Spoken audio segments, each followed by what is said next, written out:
Le ministre espagnol des Affaires étrangères, de l'Union européenne et de la coopération, José Manuel Albar, a déclaré mercredi qu'avec le Maroc, il a été convenu, dans le cadre de la réactivation de la coopération bilatérale, d'œuvrer pour assurer le démarrage d'un transit ordonné et progressif des marchandises par les postes douaniers terrestres en janvier prochain.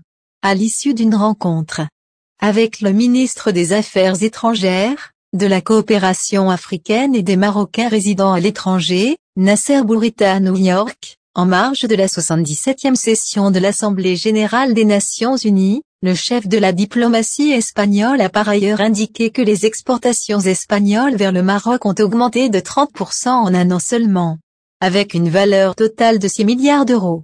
Ces échanges confortent l'Espagne dans sa position de premier partenaire commercial du pays. Le ministre espagnol des Affaires étrangères, de l'Union européenne et de la coopération, José Manuel Albar, a par ailleurs annoncé que le gouvernement espagnol allait approuver un fonds de 20 millions d'euros pour la promotion du développement. Il s'agit du premier projet depuis 20 ans au Maroc, visant à octroyer des petits prêts pour favoriser l'intégration des jeunes et des femmes dans le système de production. José Manuel Albar a indiqué que la coopération entre les deux pays se concentrera également sur l'assistance technique dans les secteurs des chemins de fer et de l'eau, dans le but d'établir des systèmes intégrés. Les participants au Forum Digital Énergie sur la batterie intelligente, tenu mardi 20 septembre 2022 à Casablanca, ont eu droit à une présentation de l'innovation intelligente développée par le chercheur et inventeur marocain Rachid Yazami pour la charge ultra rapide des batteries lithium-ion des voitures électriques et ses différentes composantes dont le Maroc est le seul pays à en avoir. La recharge ultra rapide des batteries a fait la une de la presse. Je pense que nous sommes le seul pays au monde à avoir cette technologie aujourd'hui, a souligné le chercheur et inventeur marocain Rachid Yazami lors du Forum Digital Énergie sur la batterie intelligente organisé par Interworld en partenariat avec INSA Alumni.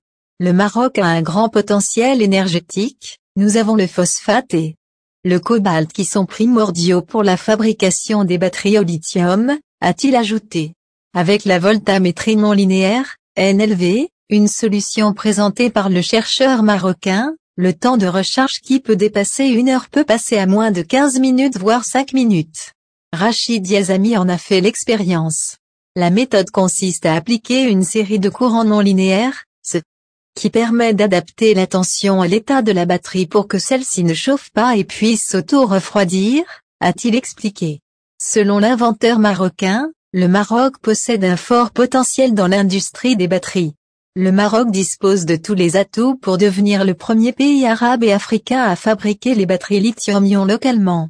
Nous avons un potentiel humain fantastique étant donné que les meilleurs ingénieurs en France sont des Marocains, a-t-il dit.